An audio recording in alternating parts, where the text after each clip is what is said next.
Within the last few hours, UK airports have scaled down the level of security following last week's terror alert. But despite relaxing some restrictions on hand luggage, travellers are still facing a sixth day of lengthy delays and cancellations. Meanwhile, the operator of Britain's biggest airports, BAA, is facing criticism from both airlines and passengers over its handling of the situation. The terror threat may now have been downgraded, but almost a week on, air passengers are still having to cope with the aftershock. Cancellations coupled with delays caused by stringent security checks have shown how airports can quickly run into meltdown, and confusion over what travellers can carry on board flights hasn't helped. Especially with travelling with the baby, I'm not sure what I'm allowed to bring on with me and what I'm not allowed to bring on with me. Regrettably, everyone's in confusion, and I feel sorry for them as well as ourselves. Retailers at the airports have also seen a downturn in sales, despite duty-free goods being security cleared. There's been a lot of different people doing different information, so when they come through, because they've had their things taken from them, when they go through security, they're not aware that they can take it on board the plane, and they can. So we try and get people informed as much as possible.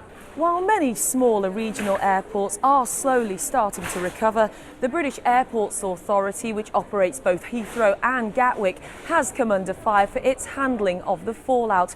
Concern is also growing that while Tony Blair is away on holiday, the government is failing to get a grip on the crisis, which is on course to cost the industry £100 million.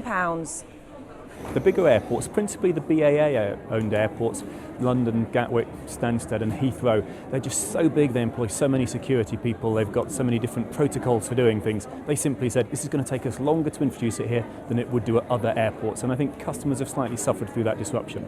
But BAA say the endless queues at its airports will begin to ease today as restrictions are reduced. The new rules mean every passenger will be allowed to take one small bag on board, as hand luggage roughly the size of a laptop bag. Liquids, perfumes and drinks remain banned, with the exception of baby milk and prescription medicines.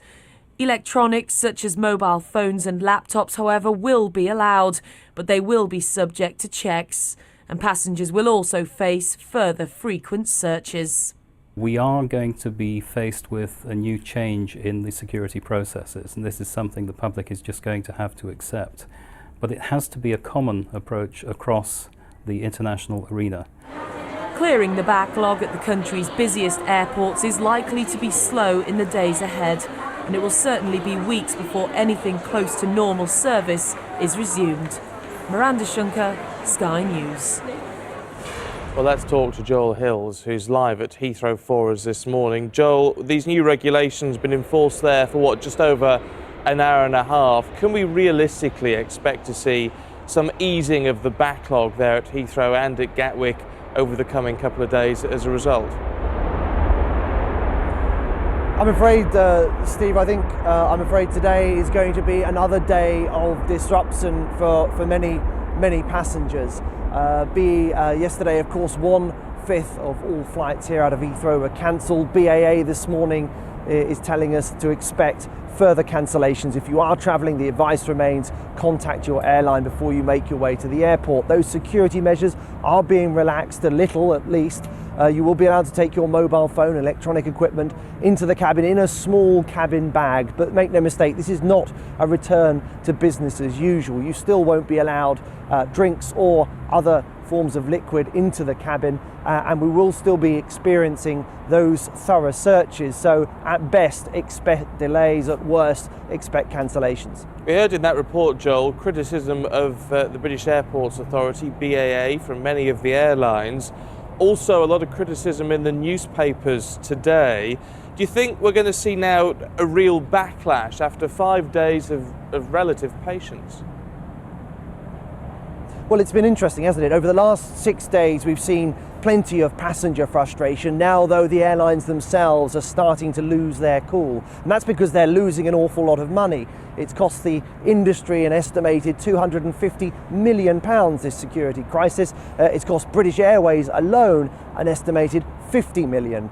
Now, British Airways is furious with BAA, the company that runs most of the major airports. It says it wasn't prepared for this emergency. Virgin agrees with that assessment and wants compensation. Ryanair, though, seems to be blaming the government. They say the government's been incompetent. The government should pay up. They're desperate for someone, somewhere, to help meet these costs. At the end of the day, though, the concern for passengers will be if the companies can't recoup their costs in that sort of way, they may end up raising ticket prices.